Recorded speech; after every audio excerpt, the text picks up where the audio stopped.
Hello, everyone. We are just doing something really, really simple today. We're going to separate first names from last names. Uh, there is a harder way, and that is using a formula.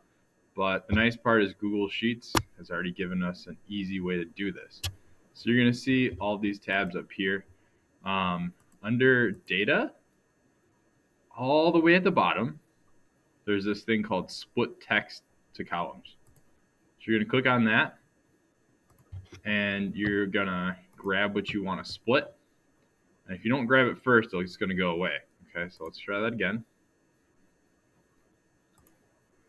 And it has a detect automatically, but you can also choose different items: comma, semicolon, period, and space. For this one, I'm gonna choose space. And just like that, you have them split. Super, super easy. That's it for today.